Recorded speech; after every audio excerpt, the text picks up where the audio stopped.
Who gives a hoot? Chapter 4. Gosh, I said. Good heavens, said Dr. Pritzker. Yes, the predatory instinct is impressive, said Granddaddy. Think of the owl as a machine built by nature to hunt mice, moving mice, that is. Its hunting instinct is triggered by a small animal moving quickly.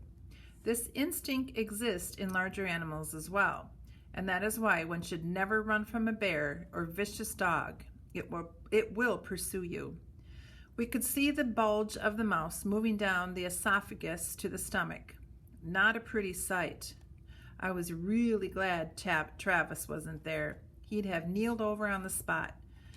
It's handy he turns a pale greenish color before he flops over. It's usually enough of a warning for me to catch him before he hits the ground. Granddaddy went on.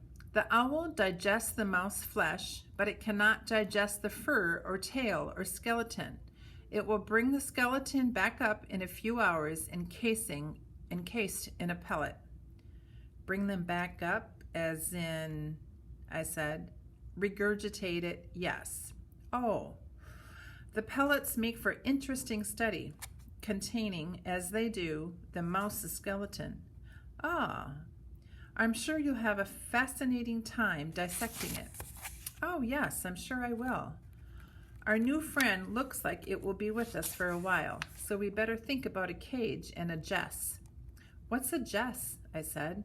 It's a leather ribbon you tie around the owl's foot to use as a leash.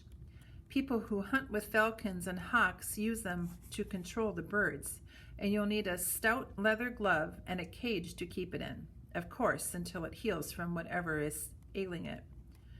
So do you think it will live? I asked Dr. Pritzker. Well, it certainly has an appetite, and I can't find anything obviously wrong. So those are both good signs. If it refused food, I'd be a lot more worried about it. But I won't be able to keep it here, he said, looking at me. It's going to need good nursing care and regular feedings, and it will be important to keep the cage clean. Now Granddaddy was looking at me as well. Oh, okay, I said. And just like that, I was elected the owl wrangler, which I suppose would be quite interesting except for the part about feeding it 5 mice per day, every single day. How would we get it home? And then I remembered Polly the parrot, who lived across the street at my father's cotton gin. Polly was a huge bird who usually spent his time walking back and forth on a perch in the manager's office, where he regularly alarmed visitors with his own sudden shrieks and hooked beak and sharp black claws. Polly had a carry cage that was seldom used, and I felt sure it would fit our new patient. I ran across the street to the gin to borrow it, leaving the doctor and Granddaddy deep in a discussion about bird anatomy. Luckily, the assistant manager, Mr. O'Flanagan, was in his office. He said he'd be happy to lend me the cage after I explained the situation. Polly paced back and forth on his perch and muttered quietly to himself like a crazy bird. Then, without warning, he erupted in one of his ear-splitting screeches that always made Mr. O'Flanagan burst into laughter and made me want to run for my life. I know, and even though he was really, really loud, for this first time in his whole life, Polly no longer held the title of the loudest and most annoying bird in Texas. That owl had him beat by a long shot. I'm telling you. I carried the cage back to Dr. Pritzker's office.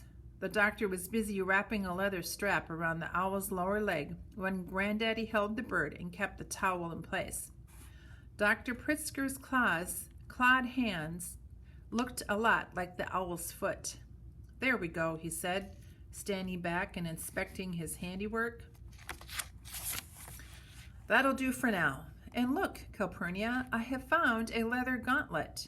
He held up a stout leather glove that went halfway up the arm. Can't remember why I got this, but it's perfect. Put it on. Me? Okay. The glove was far too big for me, but it protected my hand, which was the important thing.